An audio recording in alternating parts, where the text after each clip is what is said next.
సిటీలో ప్లాట్ కొనండి. ఫ్యూచర్ లో మీరు కోటీశ్వర్లుగా మారే అవకాశం కోసం వెంటనే మాకు కాల్ చేయండి. నమస్తే శ్రావ్య గారు. నమస్తే రాధా గారు.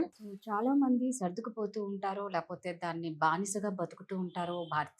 భార్యలు, ముఖ్యంగా భార్యల గురించి నేను మాట్లాడదలుచుకున్నా. సో దాని గురించి ఒకసారి శ్రావ్య గారితో మనం డిస్కషన్ చేద్దాం. సో శ్రావ్య గారు, ఈ మధ్య కాలంలో అంటే ఎప్పటి నుంచో ఉంది తన్నుడు అనేది, ఎక్కువ కొట్టడం అనేది. అవునండి. మొన్న మనం ఈ మధ్య కాలంలోనే ఇద్దరిని చూసామండి. ఒకటి, భర్త భార్యని తాళ్ళు కట్టి రెండు చేతులు పైకి తాళ్లతో కట్టేసి బెల్ట్తో బీభత్సంగా కొట్టాడు. అవునండి. చిన్న బిడ్డ ఉన్నారు వాళ్ళు. ఉమ్, ఇదొక రకం అయితే, ఉమ్, లవ్ మ్యారేజ్ చేసుకున్నారు అని చెప్పేసి కూతురుని అత్తగారింటికి వచ్చేసి, అంటే ఈ అమ్మాయి ఇష్టంతోనే పెళ్లి చేసుకుని హ్యాపీగా ఉన్నారు. ఉమ్, అమ్మగారు పేరెంట్స్ కార్లో వచ్చి ఆ అమ్మాయి రాను అంటే కొట్టుకుంటూ ఇలా ఈడ్చుకుంటూ తీసుకెళ్లారు. ఉమ్. ఒక మనిషిని అంత ఘోరంగా కొట్టడం ఏంటి?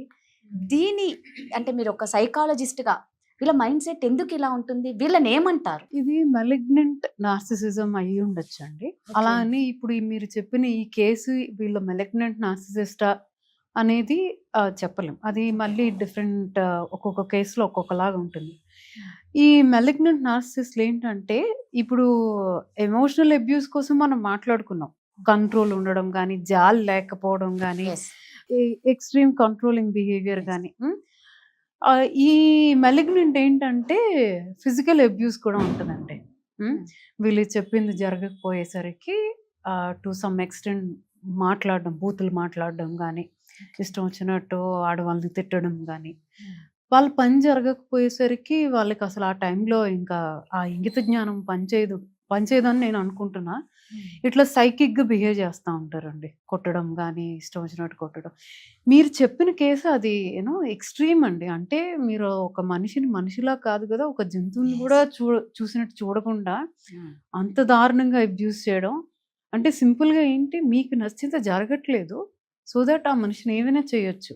ఇక్కడ అమ్మాయిని అట్లా ఈడ్చుకొని ఇల్లు కొట్టడం కూడాను ఏంటి, ఎవరో ఒకరికి ఏదో ఒక పార్టీ, ఏదో ఒక సైడ్ వాళ్ళకి నచ్చింది జరగలేదు.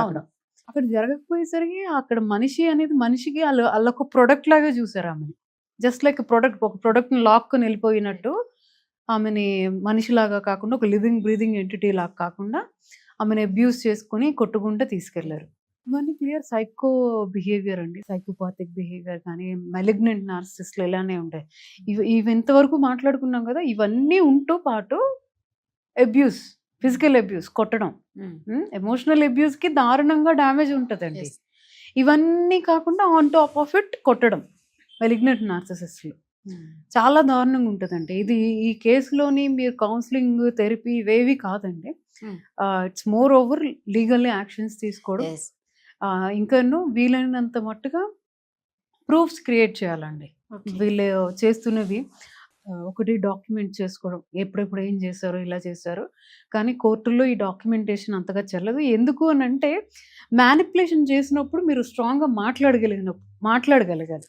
అవతల మనిషి లేదు నేను ఇలా చేయలేదు అని అన్నప్పుడు మీరు స్ట్రాంగ్గా లేదు, ఇదే జరిగింది, ఇలా జరిగింది అని ఖచ్చితంగా మీరు మాట్లాడడం కోసం documentation. Right. In more over అండి, ప్రూఫ్స్ పెట్టుకోవాలి. ఇంత దారుణమైన అబ్యూస్ రిలేషన్షిప్లో ఉన్నప్పుడు మీరు అన్నారండి ఇంకొకటి ఏంటి, ఎందుకు ఉంటారు ఇన్నాళ్ళు అని Yes. అడిగారు కదా. అవును. ఇది నన్ను అడిగితే పేరెంట్స్ సపోర్ట్ లేకనే అండి.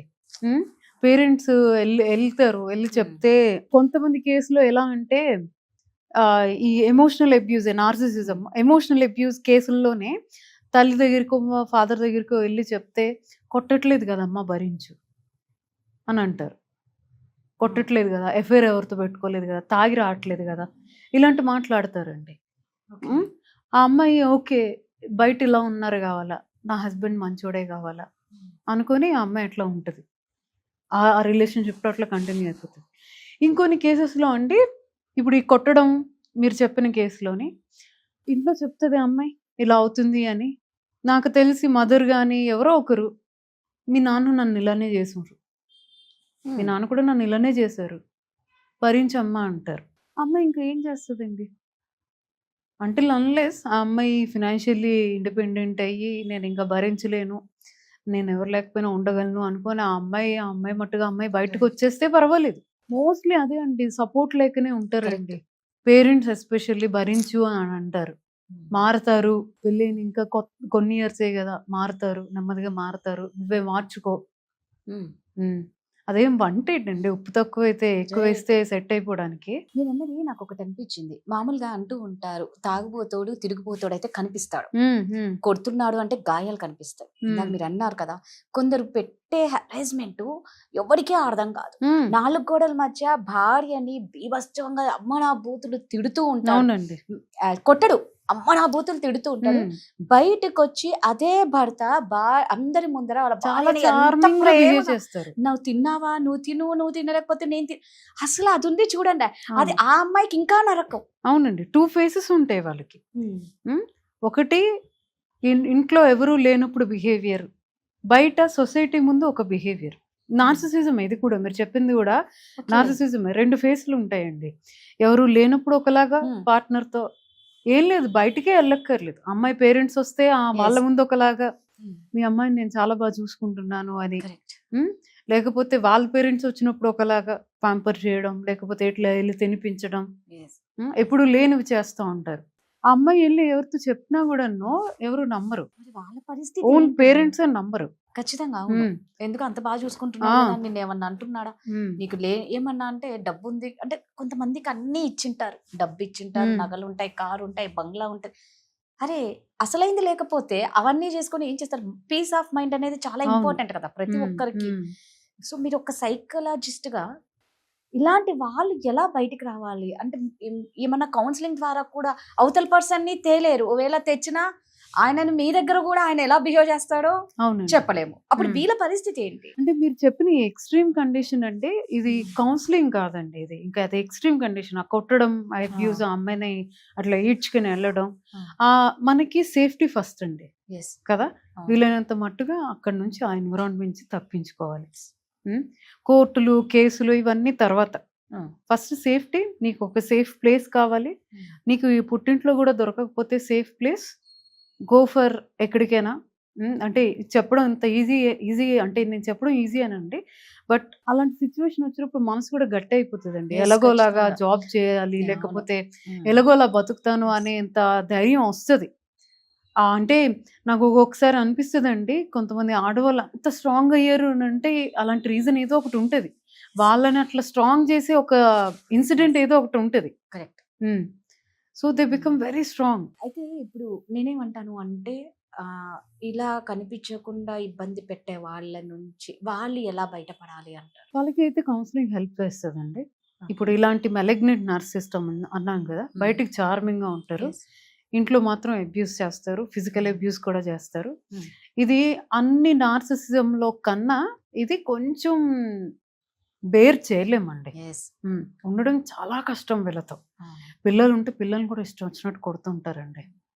చిన్న పిల్లలు కాదు అని చూడరు, పిల్లల్ని కూడా ఇష్టం వచ్చినట్టు కొడుతూ ఉంటారు. కొంతమంది అయితే బయట కూడా కుట్టేస్తూ ఉంటారండి పిల్లల్ని. వాళ్ళకి సెల్ఫ్ వర్త్ ఎంత డ్యామేజ్ అవుతుందంటే పిల్లలకి చాలా భయం, యాంగ్జైటీ చిన్నప్పుడే డెవలప్ అయిపోతాయి, విపరీతమైన భయం ఉండిపోతుంది. నిజంగా అండి, కొంతమంది చెప్పారు కదా, పేరెంట్స్ సపోర్ట్ లేక చాలా మంది ఇబ్బంది పడే వాళ్ళు కూడా ఉంటారు. బట్ పేరెంట్స్ అర్థం చేసుకోవాలి, సర్దుకుపోవాలని. వేటికి చెప్పాలి, కాదని చెప్పలేదు, కానీ ఇంకా మీ బిడ్డ మితి మీరి అక్కడ ఇబ్బంది పడుతుంది అంటే మాత్రం దయచేసి ఆ ఊబి నుంచి బయటికి తేనీకే పేరెంట్స్ కొంచెం సపోర్ట్ చేయాలి. అవునండి. మీకు ఎవరికైనా ఇలాంటి ప్రాబ్లమ్స్ ఉన్నాయి, ఖచ్చితంగా మేము సైకాలజిస్ట్ని కలవాలి అంటే కింద స్క్రోల్ అవుతున్న నెంబర్కి శ్రావ్య గారిని కాంటాక్ట్ అవ్వండి. Thank you.